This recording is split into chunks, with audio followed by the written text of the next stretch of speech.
Hello everyone and welcome back to yet another episode of Let's Examine Resident Evil 5.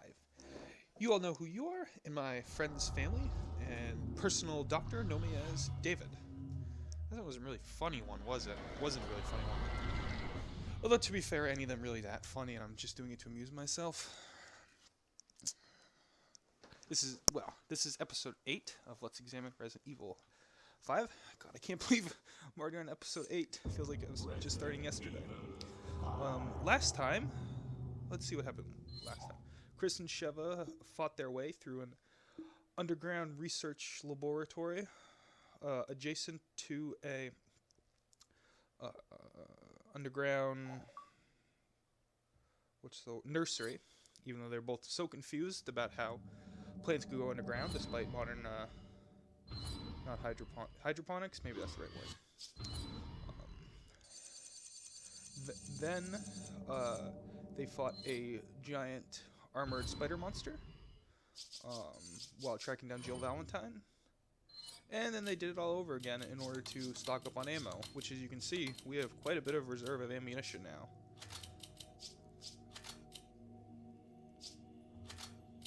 So we're just going through a bit of inventory management before starting up the next section. So yes, all of you who watched last episode, if you stuck to the end, I appreciate it. So you could see sort of, the, not necessarily monotony, but sort of what type of tricks you have to pull off in order to excel at this game, especially on your first playthrough. And with that, let us begin. So this was the facility Excella was talking about. She's got us under surveillance. So we're starting off at the bottom of the elevator shaft where the last chapter started off. And about Jill once we find her. All right. So our objective now is to, basically what Chris just said, is to continue through the laboratory, find Excella, get some answers, find Jill, and continue. Yes, you see there, I accidentally went the opposite way on the elevator. In part because I was thinking this, this map that we're on right now looks incredibly similar to the map, sort of the section of the end of the last level right before we got in the elevator. So I thought, what, did we just end at the same spot? So I went back to the beginning there to see if there's any ammunition. But it looks like they were just reusing assets. So now we're sort of entering what I would call, the final, I mean, there's more environments to come up, but this is sort of the final. This is definitely the final act of the game, and from here on out, sort of the main gameplay switches a bit. It becomes much more third-person shootery. It's been a third-person shooter all throughout, but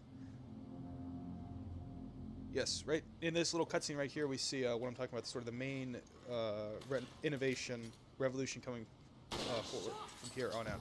Armed enemies, which makes this very much a sort of cover-based third-person shooter. And I'm of two minds about this. On the one hand, this is, definitely by this point in the game, and we've lost all sort of semblance of being survival horror.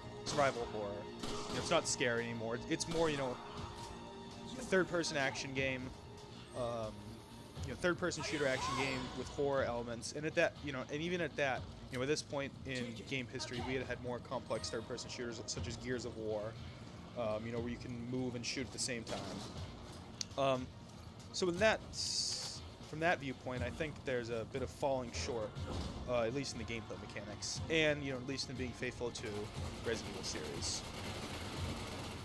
Resident Evil 4 sort of undergoes a similar innovation at the end of the last act of that game. Although enemies aren't ever armed with.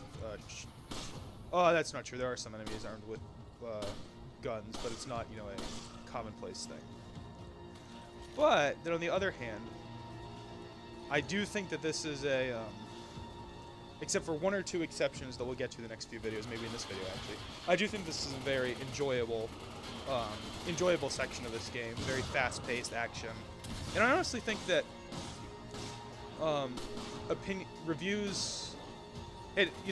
contemporary reviews of the game when it first came out were very favorable. I think in hindsight, the opinion on this game has soured a bit. It sort of marked the point where the Resident Evil games begin going downhill. But I think if the whole game had taken on this, taken on this tone throughout, I think opinions would have been much. I think opinions, at least opinions today, that is in February of 2015, would be much more favorable to this. But at the same time, if the game started like this from the beginning, there'd really be no sense of escalation. I mentioned way back in episode 2 that one thing that Resident Evil 4 did very well is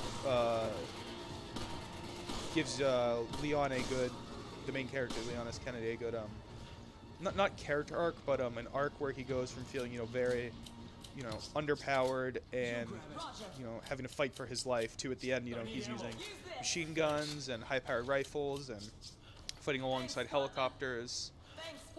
Makes him feel very empowered. And again, I think that this, Resident Evil 5, what we're playing right now, doesn't do it to the same extent. But the fact that we started fighting townsfolk armed, with simple tools, to, then at the end fighting, mutated enemies fighting with machine guns. There is a sense of an evolution there. Now, is it necessarily an evolution for the best? That's debatable. But I definitely think there's there's something to be said about that.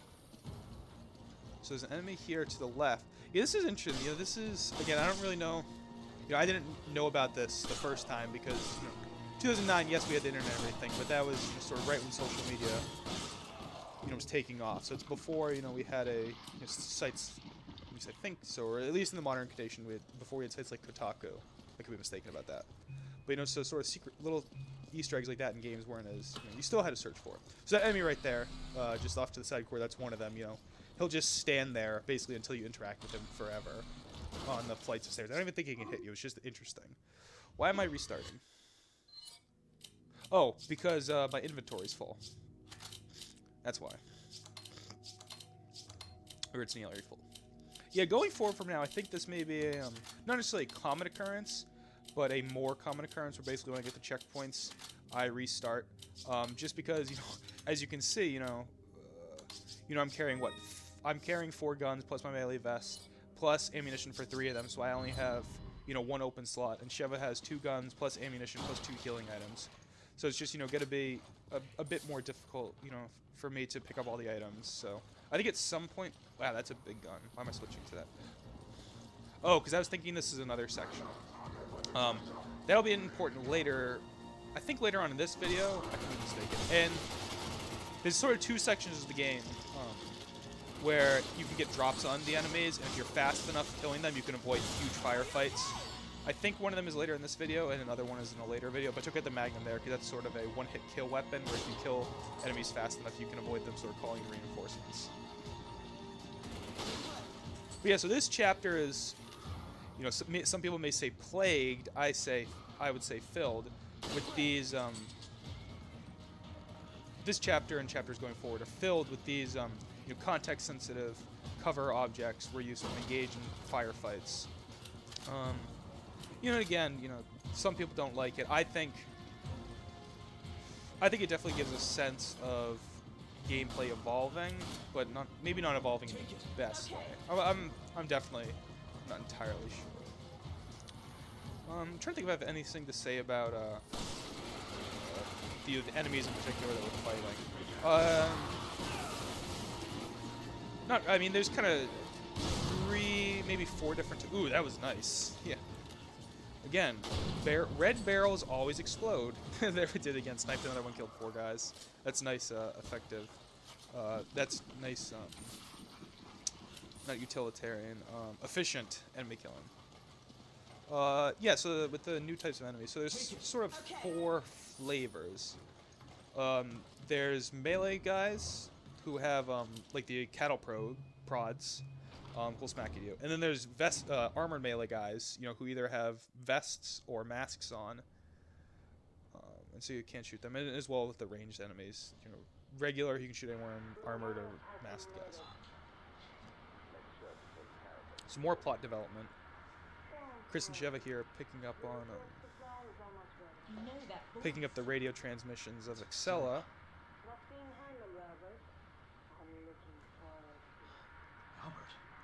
What?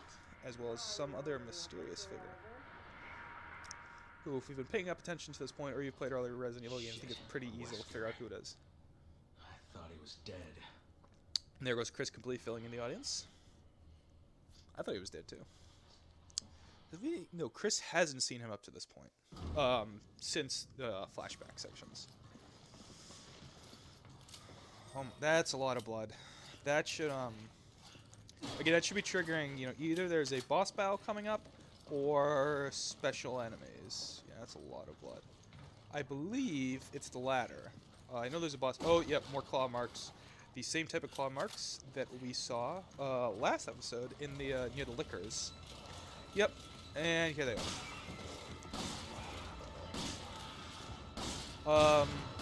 Just trying to think if there's anything I didn't say about the liquors. Last episode that I could say about. Oh, yes, there's actually quite a few things. So you notice that if you usually smack like enough damage, they'll flip onto their backs. That opens up a context-sensitive option where if they're taking enough damage and they're on their back, you can run over to them and stab them in the heart. I think I'm going to be doing in just a moment. Part of the liquor mutation is they have a big, their heart engorges and gets exposed. I'm just wasting ammo. Although I do have ammo to spare after last episode. Maybe I'm not going to do it. But yeah, it's a nice sort of instant kill on the liquors if you stab them in the heart. Now I'm just trying to move some ammunition around. Thanks for the help. So I have extra. Yeah, so Sheva here is defaulting to her pistol, even though she only has 4 rounds for where she has, over 100 rounds in her machine gun. So it's a interesting little quirk of AI. Yep, more of them. This is a section of the game that, it's not necessarily really difficult right now because you see I'm doing pretty well at it. But this is a section that definitely, subsequent playthroughs, for example, when you have upgraded magnums with unlimited ammo or infinite rocket launchers, becomes just trivially easy. Which will apply to a couple other sections a bit later in this video as well. 2 in particular that I'm thinking of and already have dreading when I get to see how I did a couple weeks ago. What's interesting, we haven't seen that attack yet, the Lurkers. Sort of an uppercut move. I wonder if that's Capcom's remembering their Street Fighter routes, and the Lurkers basically do a tiger uppercut. Ooh. I find it interesting. That's one of the things in video games, your characters, like the Liquor's whatever projectile is going through Chris and Sheva, but yet they don't have any holes in them. It's an interesting, kind of swamped right now. If I had been preparing for this section a bit better, I probably would have gotten some grenades. I probably would have brought some grenades along. Use that to clear some of these guys out instead of using up all my shotgun ammunition. Oh yeah, you can see I was trying to do the quick reload where I move the ammunition over the weapon, but I accidentally just switched weapons with the ammunition of a different type. Which looks like a little funny moment where I then had to move everything back because I didn't, I want my weapons on my D-pad, not my ammunition. I think it's funny. It may not be funny. This is a little puzzly, puzzle in the loosest. Oh, here's one of the 2 sections I was talking about, I think. Yes, here's one of the 2 sections I was talking about where if you kill enemies really quickly, you can avoid a firefight. So there's 2 guys down there. I don't know if you can see them yet, sort of at the bottom. There's 2 guys at the bottom of this ladder. And if you can kill them both very quickly, you can avoid them calling reinforcements and basically get through a large section of this map. Without any major firefights. So they won't trigger until you go down that ladder or until you interact with them. Let's see, so yes. Magnum is a 1-hit kill. You see there's one, but I failed. I didn't hit him. So what I'm going to do is I'm going to restart. Not necessarily because that's the hardest boss fight, sort of fight in the game, but just because this is sort of a long endurance run. The levels from here on out, with maybe 1 or 2 exceptions, are very much endurance runs. Again, even though you can restart, so I just think it sort of behooves you to be efficient with your resources. I think I'm Yep, I missed him. So and he saw me and started yelling, so he was gonna call guards. I think I may be forgetting the me playing this a few weeks ago. What am I thinking here? I'm thinking if I want to bring any other weapons. I think I'm forgetting that there are 2 of these guys and not just 1. Yeah, because the one that I've been shooting is kind of easy to see, but this other one is like hidden on the other side of this ladder. And like basically once you go over here, you have to be very quick about shooting. Yeah, you see he's right below you. And if you're not quick, he will notice you. So there's 2 of them. So, yep, okay, so he saw me. And then, oh, I did it. I probably could use my rifle there. But because the rifle is a bolt action, I have to sort of cycle through it. And it takes a little bit longer, so instead I switched to the Magnum, which apparently is double action, so you don't have to you know, sort of pull back the hammer every time you shoot. Yeah, you can see that there are all these context-sensitive,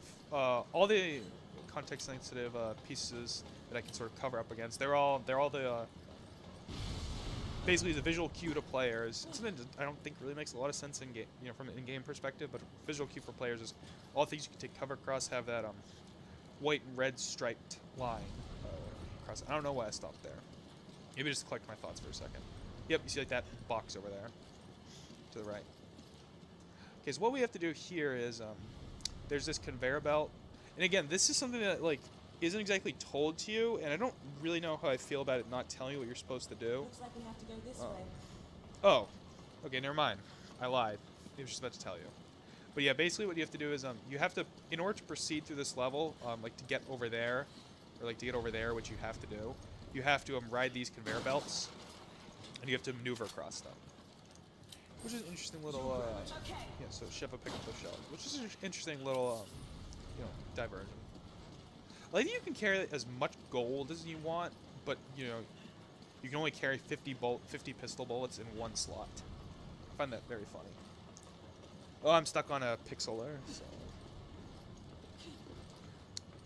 Yeah, so this can actually be, if you don't know what you're doing, this can be kind of dangerous. Because these boxes will push you back, and, you know, push back into that inferno there is a one-hit kill. But, you know, I know exactly what I'm doing, so I'm just going to run through it. And again, this is a section that definitely helps if you killed all the, if you killed those guards and didn't trigger the battle, because you may be tempted to run up that conveyor belt with enemies on it, which is incredibly difficult. And another random door put there. Oh, so now another battle starts because you can hear the music starting. So I'm gonna hang back. There's a couple of items here I want to collect before I continue. What ship? Oh, there's a couple guys up there. There's one guy at the very least with the cattle prod. Ooh, he just exploded. Have I reached the point? Eventually you reach I think I've reached it. That you reach a point where enemies will randomly explode when you kill them. Oh, this is interesting. You can see I'm gonna screw up a couple times on here. But you can see. Oh shit. Yeah, it was bad. Oh, explicit language. Sorry.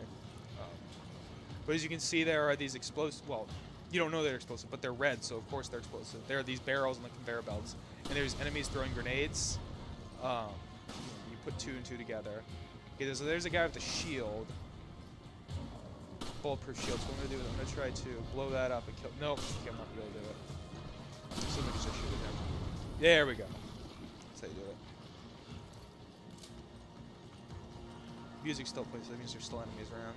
There's a couple more grenade guys up there. Oh, I see the shield guy. Oh crap! There's a grenade.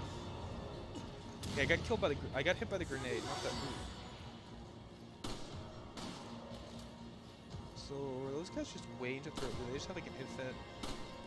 You can shoot the grenades out of the air if you're really good. And at a point, I probably was good enough at this game to do it, but it's been a while since it's the first time in a while I've played this game. So if you notice off to the left there, just for a second as I was standing up, you can see something hanging down from the ceiling. It sort of looks like a cross between like I'm contemplating restarting, but I didn't. Yes, I'm just getting enough distance, so I'm not close enough to them to trigger grenade throwing. I'm just gonna snipe them off. You can see. You missed it. Maybe you missed it again. Okay, there's a. Yep, killed the shield guy. That was the last enemy, so this music stops. This will not be the last conveyor belt section. Sheva's really, we'll see more conveyor belts and sort of you have to navigate through them. Sheva's really bad at navigating through the conveyor belts, which will be a bit frustrating later. Probably later in this video, actually. I don't know why she just jumped down there. Because now she has to climb back up. That was just weird. Maybe it's like, let's think about crowding up on that platform. So I'm not entirely sure what this environment is supposed to be. I think it's just a processing site. Although now we're in this underground laboratory, so yeah, it's probably a part of the... Oh yeah, here's the conveyor belt section I was just talking about. So one of the reasons we came over here was to open this up and find another machine gun. A SIG 556. Come on. Okay. Take it. Okay. I wouldn't,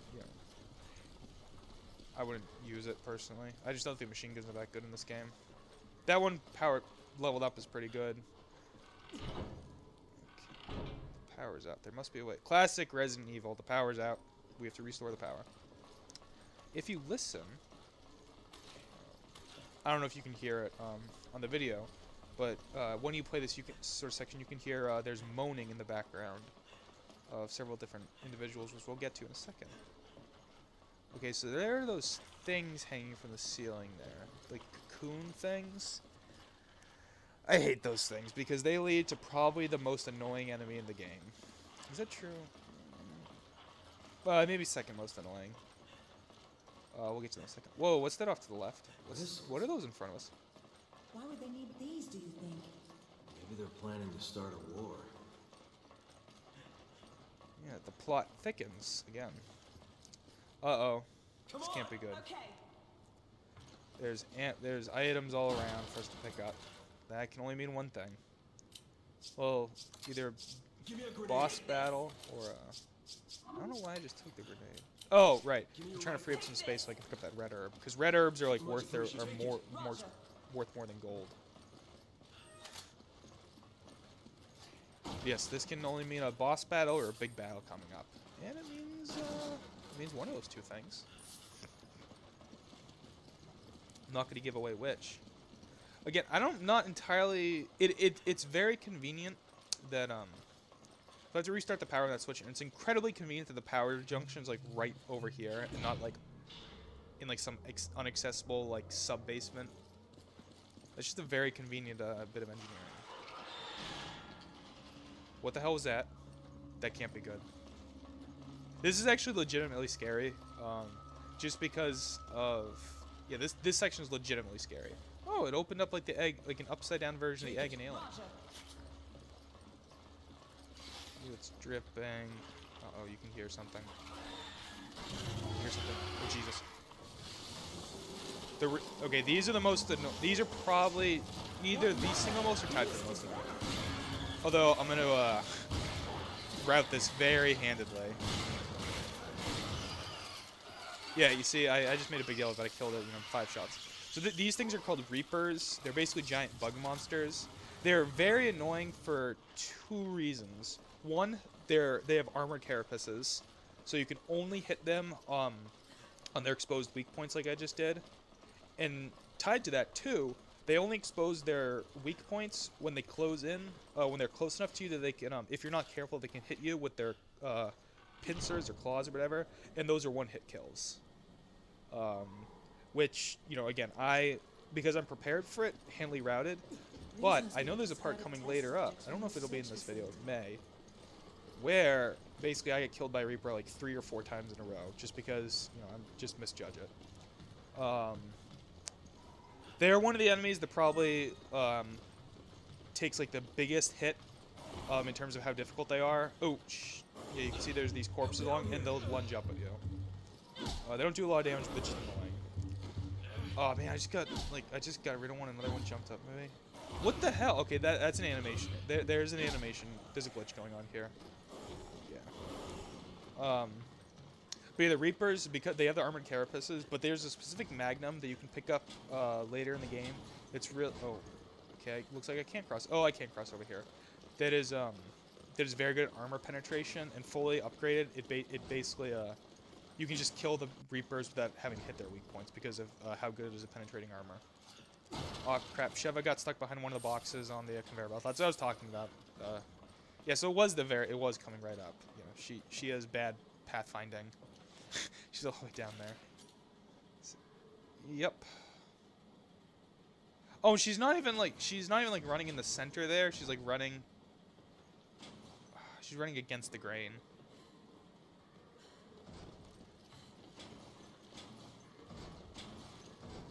Come on, Sheva, come on. Oh, god darn it. And look, she's not gonna even... Oh my god. She's not gonna even try to go off to the side there. She's just gonna... It's so frustrating. He does things if you try... Oh. There's this lever here this whole time. Wish I'd known that. But yeah, that's one of the points that if you're trying to speedrun this game, that makes it very difficult. That makes it very difficult to speedrun. I don't know if there's a regular pattern to those boxes. There may be. I'm not entirely sure. But yeah, I hate the Reapers. Thanks, partner. Because I think they're one of the legitimately scary enemies in the game. And there's just something primal about like mutated bug creatures. It's just like it just freaks me out.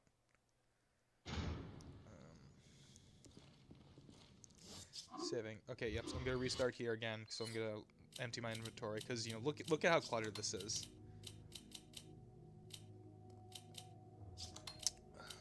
Do I have any regular green herbs to mix with that red herb? I wonder. I think that's what I'm thinking to myself as I'm doing this.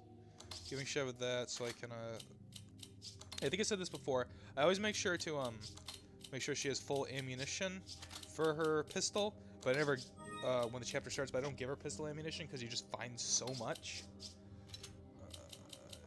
Yes, so pro tip, make sure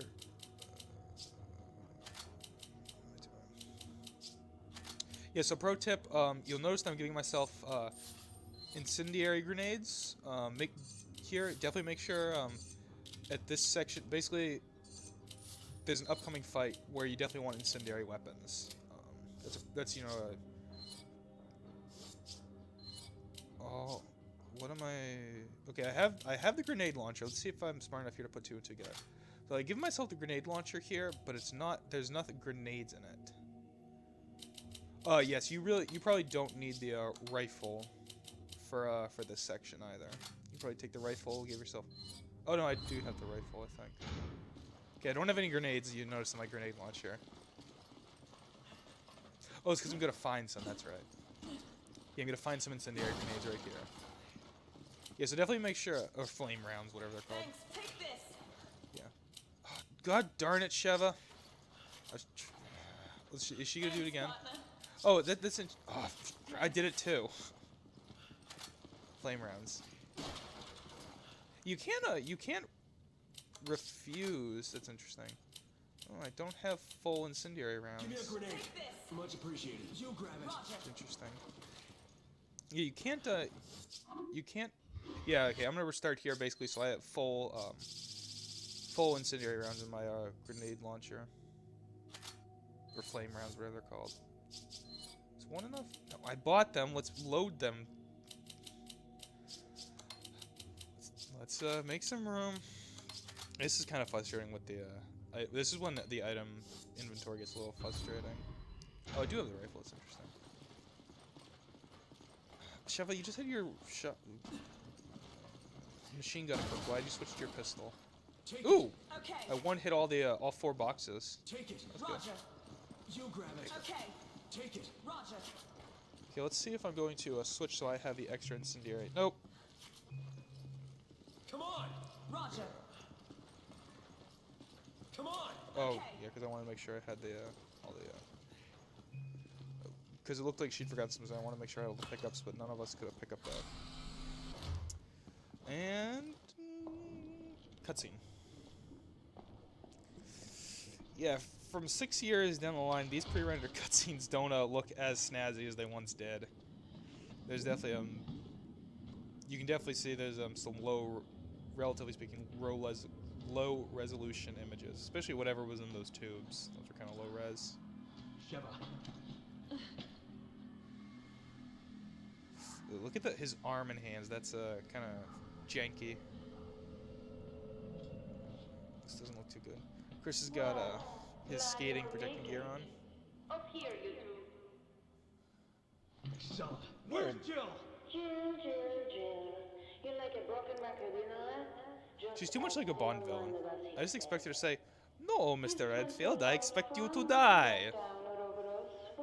Has there ever been that a female James Bond villain? I don't think so. Oh, well, there was a dumb one in The World Is On and Off, but she wasn't really the main villain. Ooh, jeez. Ooh! That's nasty. I think he had the chef's special for lunch. And you're planning on selling it to terrorists. Whoa, wait, you haven't figured this out yet? But no. Polypus resemble the BOWs based on the progenitor virus. I have no intention of selling it to terrorists. She's so over the top and camping. Yeah, Excel would definitely make a good Bond villain.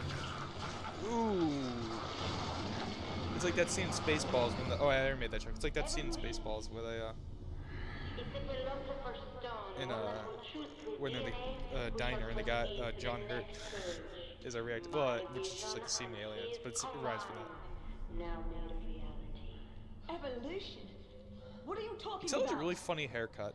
She's got that, like, I don't know what you call it, bun on top of her head. It just doesn't gel with the rest of her. She's so, like, campy and, like, vampy and over the top. Like, she feels like... Oh, bad. She just feels like she belongs in a different game than Chris and Sheva. Only the chosen ones are fit for the coming new world. I even don't know, like, what is she supposed to be, like, Italian? I think so. Excel Gione? Yeah, that sounds like... Whoa, Jesus. And now we switch to it. That's... The graphics on this don't look too good for a couple years removed. Yeah, this looks like early 2000s CGI. Really janky. So this is probably the hardest fight in the game. If you don't know what you're doing. This enemy, I think, just had, like, the most health of any enemy in the game. And it's just, like, it's just difficult because you're not really sure what you're supposed to do for a while. So basically what you're supposed to do is... You're supposed... Ooh, jeez. Yeah. You're supposed to hit it with flame attacks, and that makes its weak points vulnerable. And then basically just pump as much ammunition to its weak points as possible. I don't think you have to use the flame attacks. Actually, I think you can just pump into it, but the flame attacks stun it. Oh, there's something I do. It has a arm that, like an arm weapon. I definitely recommend trying to destroy the arm as soon as possible. Now I'm fighting this. You know. So that's that is a little call to what you're supposed to do if you haven't figured it out by this point. There's a flamethrower in the back wall that fills it up, and you can use it. It's actually a good weapon. Very good. If you're doing two-player, basically one player uses the flamethrower and the other player like lays down suppressing fire. The problem with that is the flamethrower eventually is going to run out of ammo, so you have to recharge it, and that takes quite a while. So there's a couple different strategies here. You can just do what I'm doing up to this point, where just hit with flame, be it incendiary grenades or flame rounds, just then pump ammo into it. You can pick up the flamethrower and have one player use that, and the other player basically use Yeah, so I'm gonna basically combine things here. I'm gonna have Sheva. Yeah, so Sheva's gonna basically use the flamethrower because the AI is much better than I can do with it, and I'm just gonna pump it, shotgun rounds into it. Another strategy.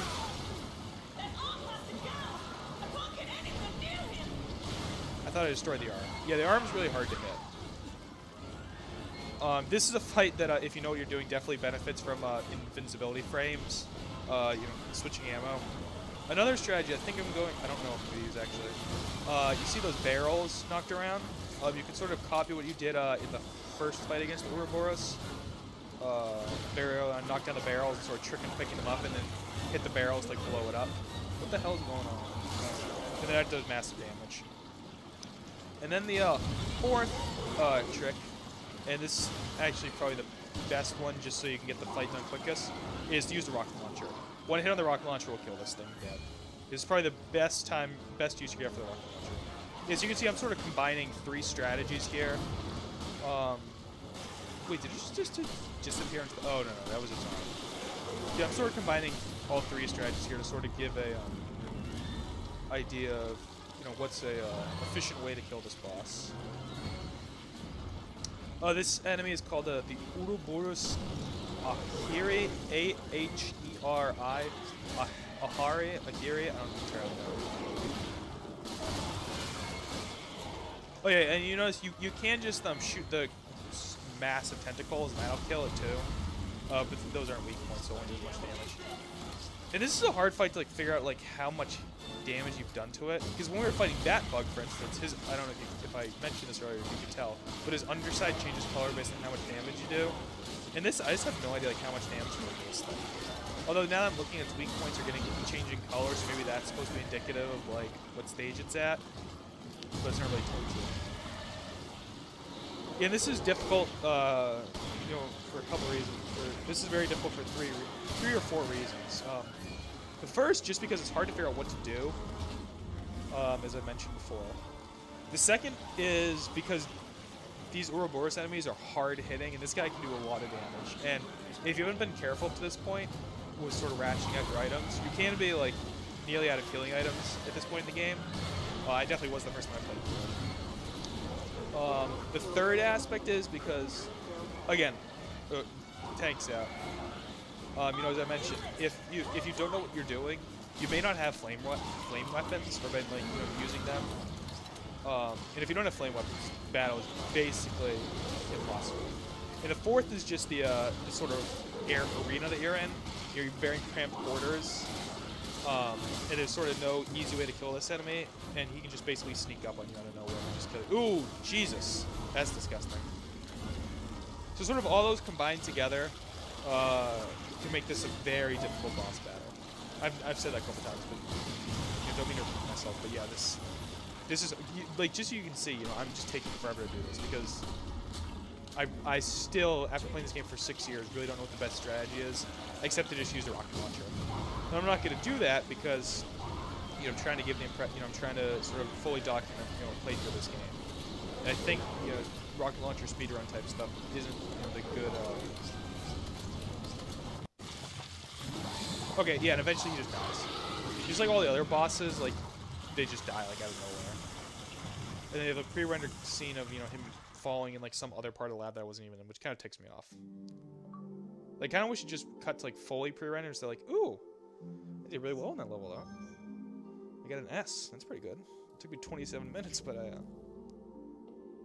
did it. Yeah, and then there's, like, no cutscene for the chapter at end, where it's, like, Chris and Trevor, like, whew, thank God that's over. No, none of that. Nothing like that.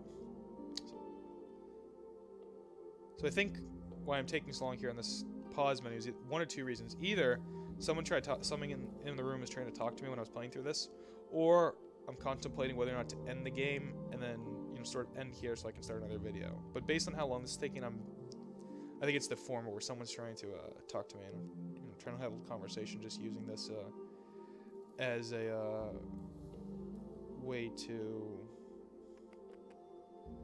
what's the word I'm looking for? Basically create a pause in the action. I wonder how long this continues for.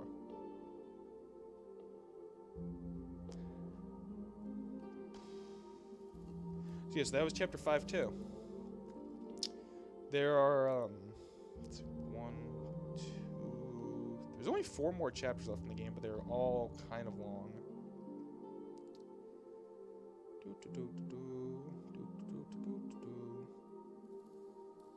Now I'm feeling very unprofessional. I'm not editing this section. I wonder if I should do that. No, because I'm just using behind the scenes. I'm just using Windows Movie Maker for this, and that can be kind of difficult to sort of not edit, but to like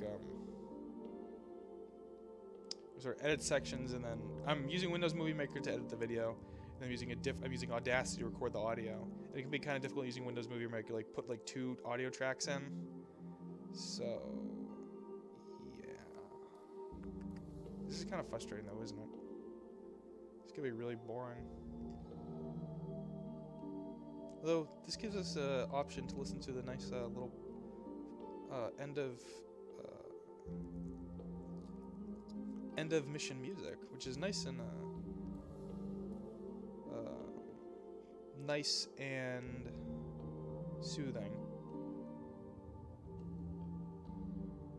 I think it's just it's sort of a redone version of the because in earlier the save music in earlier Resident Evil games, the save room music in the earlier Resident Evil games Because in the really early Resident Evil games, say the original Resident Evil, in order to save, you had to go to a typewriter with a ink ribbon, which there are a set number of in the whole game, and you had to go into, you went into special save rooms. Basically, they were like safe zones, and I think they played a sort of music similar to this, but this is sort of a redone version with a bit of African instrumental.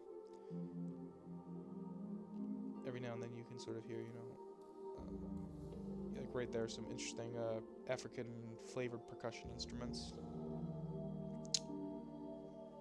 How much longer is this gonna go on? This is getting kind of frustrating to me, honestly.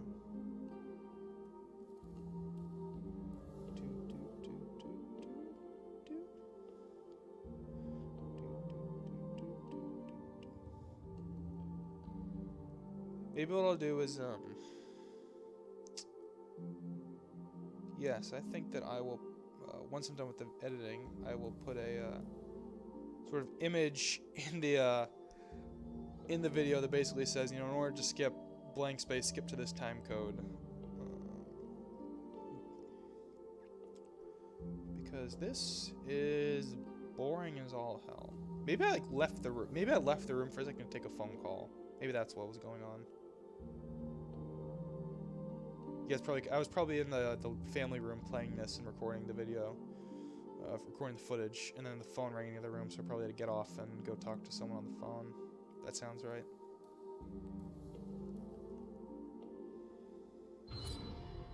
Ah, there we go. That was only a good 5 minutes of that. It was terrible. I apologize for that.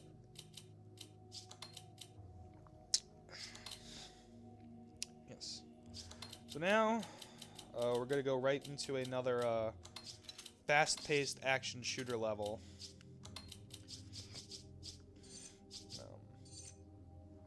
Take a sip of my water for a second as I collect my thoughts.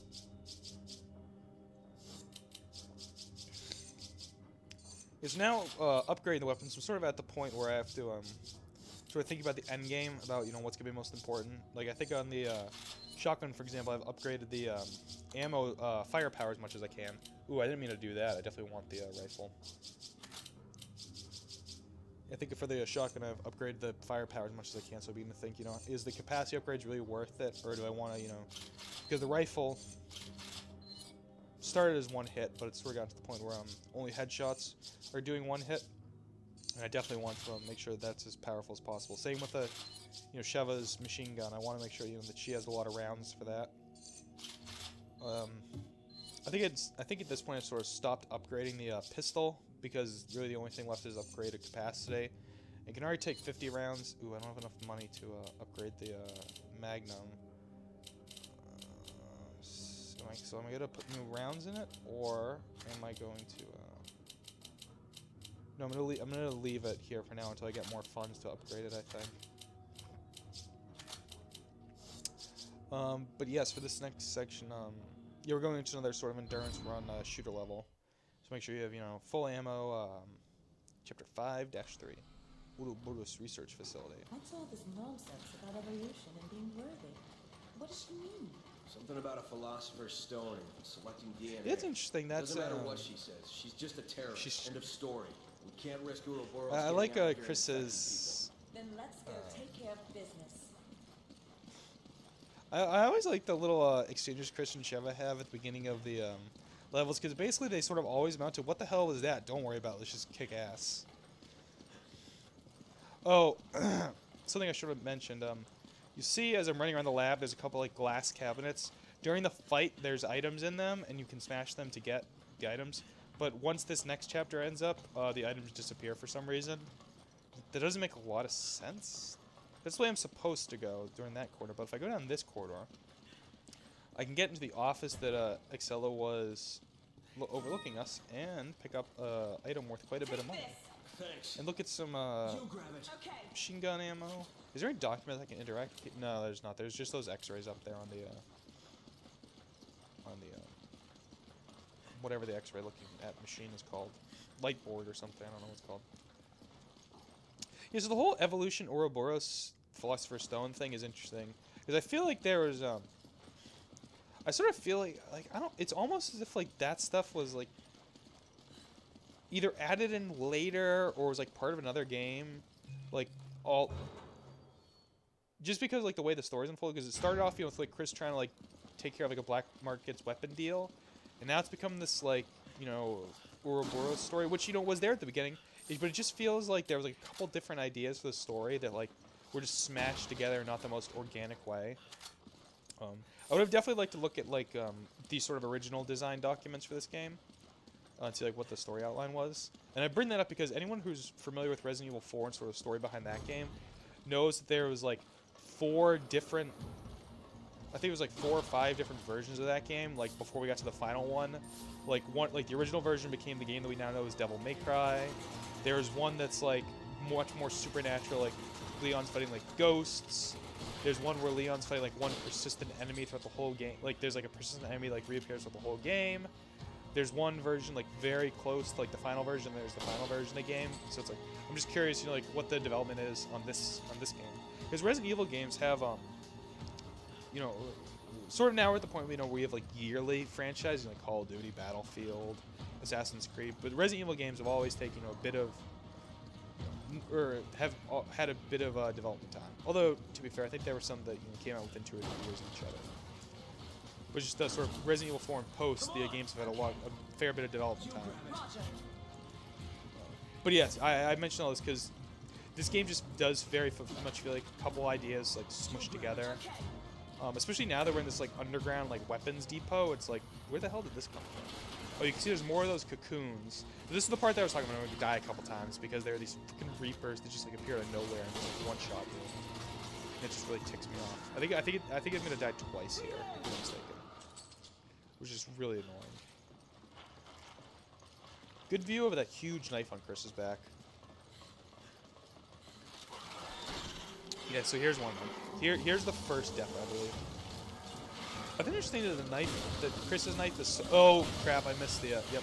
So yeah. So what's happening here is Ooh. Okay. So it has an attack that isn't a one-hit kill, but then. So it's got like 3 attacks. Ooh, it keeps missing. Oh, okay. It got. It got Sheva. That kind of sucks that your AI-controlled partner can die in this game.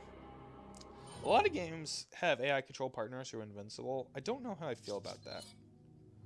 I don't know how I feel about the fact that this, like Half-Life 2, for example, in Half-Life 2 Episode 1, have Alex Vance, who's basically invincible, and I think like I don't necessarily like the idea of like babysit the AI. I think that's a little loose, frustrating.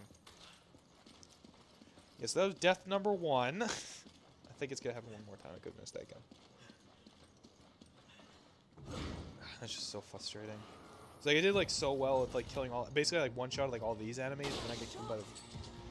Because what happened on the Reaper was I think I fired like too soon or too late to hit the weak points. If you notice, it has like 3 attacks. It has like swipes its claws. It has the gas attack, which I don't really know. I think it's just like screws with the vision, but I feel like it doesn't work really well.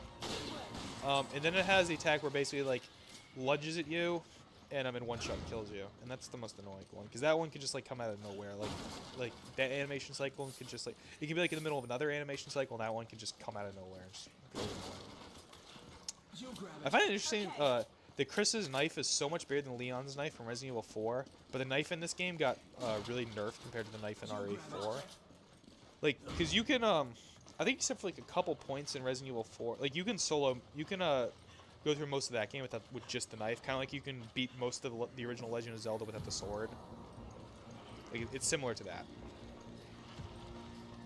Okay, a Reaper didn't appear, yeah, which is really like freaking me out. It's like, oh god, like, did something go wrong? So I don't know why. Oh, because I can see other guys. I'm trying to see if I can snipe them off. So yes, this is a frustrating map because even though the Reaper, like the eggs are over there, they can sort of appear in like 3 distinct spots on the level. They can appear over there, where I first encounter one.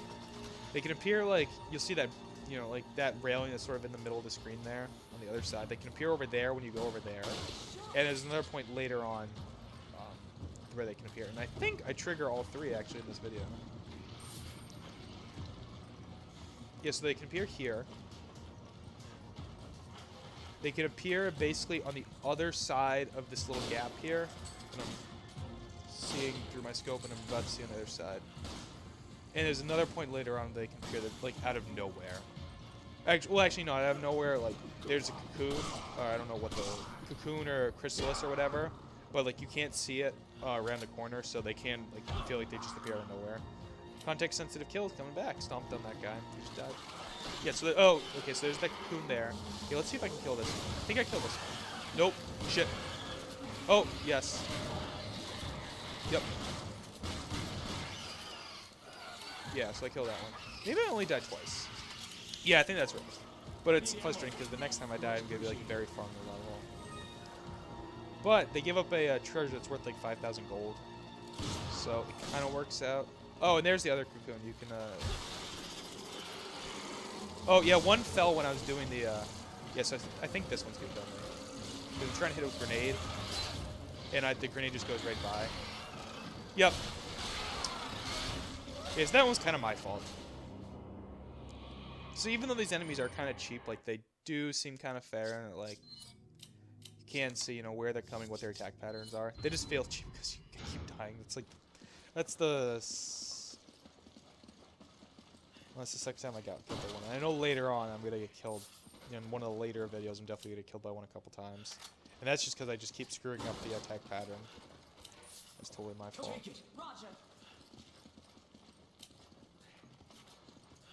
Okay, look, Sheva looked like she was, like, stuck in, like, a... I bet what happened is, like, she was next to me, and I told her to pick it up, and so she tried picking... Like, the AI, like, tried picking up, but, like, it registered it was too far, so, like, it tried it again. Like, got stuck in a loop, and then broke out of loop when I turned around and then, like, picked it up. You know you've played a game too much and thought about it too much? Like, you begin, like, wondering, like, why... Like, what the exact, like, AI, like, execution routine is that causes it to, like, get stuck in this loop. And, like, you're pretty sure you've figured out. Oh, crap, I didn't say this. But the other frustrating thing about the Reapers is, like, even though they have an attack pattern, like, it's semi-random. You can see they sort of like twitch a bit. Let's see if I can get a good example of that in one of the upcomings. But they sort of, like, they don't, like, move in, like, a regular pattern. You grab it. Like, they sort of have this, like, Twitch is the wrong word. They sort of have this, like, bob and weave to their move style, which is, like, it's semi-random. So because of that, like, even though they have an attack pattern, it's not, like, fully, like, predictable. Which is, you know, which you do want. Yeah, so here's this one. Okay, so now I'm going to use a grenade. Does that just kill it? Nope. I think I'm going to get... I have the feeling I'm going to get killed by this one. Oh, no, I killed it.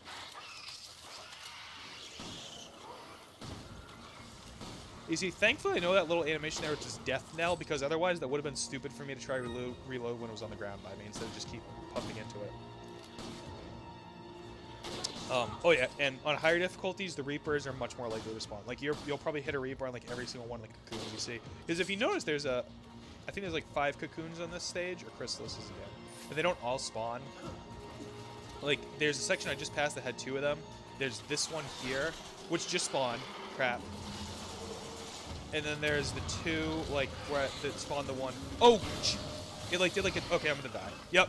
Oh! I thought I was done with these.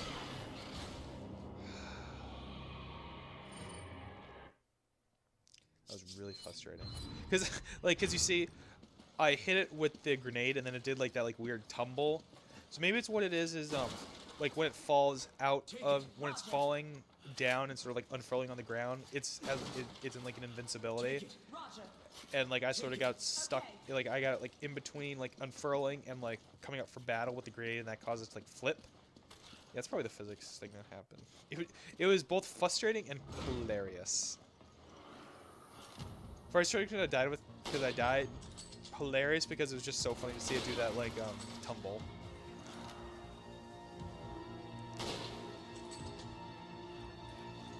I wonder what causes it to do that tumble. That'd be really interesting to figure out. Yeah, it's probably something along the lines of what I said. Like, it was probably, like, the game is probably registering, like, 3 animations at once. It falling down, like falling down, it unfurling up into battle, and it being blown away by the grenade. And that was just, like, the computer is sort of, like, amalgamation of all 3 animations at once. It's just, it may not have been that funny to look at, but it was really funny to me. I'm such a nerd when I get amused by stuff like that. Okay, so let's see if I can get the fabled 3 spawns. I feel like that last loop iteration before. Oh no, one of these didn't spawn. I felt like that last loop was setting me up for all 3 of them to spawn. Because I hit one, then I hit one, and I wouldn't be surprised if I'd beaten that one that killed me. The last one that I had respawned another one. And again, there's a Magnum that's basically a Desert Eagle. What's called like the Lightning Hawk or something. It's just like perfect for killing the armored enemies and by extension the Reapers. Okay, so I know a guy's gonna charge around here. Yep. Oh no, he stopped. That's interesting. Yeah, I'm gonna stay on this side because I don't want to. I'm gonna live dangerously here. I'm gonna see if I can blow off his head. Nope, I missed. I just hit the. Yeah, I'm not gonna go up to him. Okay, switch to my shotgun. Advance slowly. Yep. Okay, now I'm gonna wait till he like fully unfurls. Then I'm gonna hit with the grenade. Oh, he did the tumble again. Oh crap! Is it gonna happen again? Oh, the music changes with the. Oh man, what would suck right now if me jumped over there and like another one spawned behind me? Oh, there we go. There we go. But I bet like it. I wonder if it decides randomly when you come to a cocoon, or it decides when you spawn on the stage. I'm trying to think. Because I think the item boxes are semi-random in the sense that they don't always spawn the same thing, but they decide what, like, it's figured out what they're going to spawn when you spawn on the stage, what they're going to continue when you spawn on the stage. Whereas I wonder if these guys, I wonder if it works the same words. Ooh, I blew off his head. But it's like a cockroach, so, oh, it just regrew another head, that's weird. Yep, okay. I'm fairly certain that's the, yes, looking at how long I have left in the build, it has to be the last time that I, fight one of these. Because I wonder if the Reapers decides when you spawn, or there's a chance when you get within a certain distance one that's going to spawn one. That'd be interesting. I thought for a second when I kicked that door open there was another Reaper in there. Just because like the guy had like his gun up in the air and like it sort of looked like the Reaper's arm. I was like, oh Jesus, no. They only appear I think on 2 stages of the game. But they're as scary as all hell. Again, it's this. Think about like it's the movement and the armored bug. Like, I just hate bugs.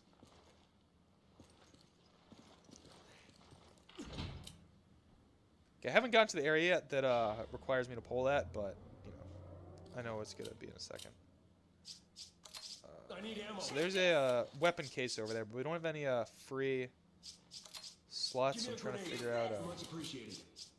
Yeah, so I'm just gonna ditch this flash grenade. Yeah. Oh, thanks a lot, Chev. I was trying to open up the slots. Oh, there's a Heschler and Koch, I think. Heschler and Koch. Interesting. 2 interesting factoids about this gun. One, it's the oh crap, Sheva like picked up some stuff and gave it to me, so now we don't have any room to move stuff around. Yeah, I think I'm gonna ditch this and give me a grenade. This is the gun that Sniper Wolf in Metal Gear Solid uses. Why do I bring that up? Thanks for the help. Maybe I've been playing Metal Gear Solid recently. Well, I don't know. Maybe let's Much appreciated. just keep that in mind if you actually care. Yeah, it's the rifle that Sniper Wolf and I think Solid Snake uses in the first Metal Gear Solid game. And I don't know why I know this. Ooh, it's Big Damage Genie.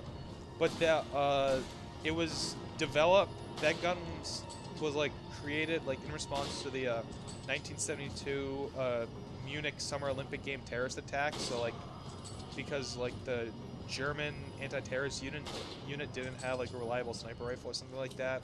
I don't know why I know that piece of trivia. Maybe it's for Metal Gear Solid out actually. Okay, Did he spawn a treasure? They're supposed to spawn a treasure. Oh yes, this is another point where you have to choose who goes ahead. Yeah, the big man is supposed to spawn a treasure. Roger. You can go ahead, or you can have Sheva go ahead. I think we know who's gonna. Keep your eyes open. Because basically on the other side, there's another switch you can hit that sends it back. Actually, this would be not a terrible to send Sheva, because actually no, because there's enemies here that like. I was gonna say because you can snipe, but there are some enemies here who are kind of hidden that I don't think you can hit with your sniper rifle. Oh, there's the treasure. What am I doing? I'm not. Yeah, I have to hit the switch. But I'm trying. Oh right, I'm trying. Oh jeez. Ooh. That's not. That's maybe once you reach a certain point again, enemies are just more likely to mutate like that. That's probably true. Wait, that was a double mutation there. That's interesting.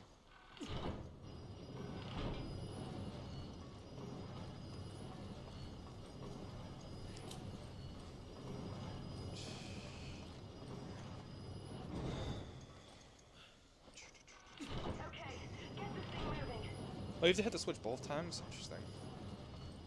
Yeah, so there's this little side area here that I'm just gonna quickly explore. We'll shove a ride to the elevator, ride to the platform, because there's these boxes here. Moving platforms, a staple of all video games.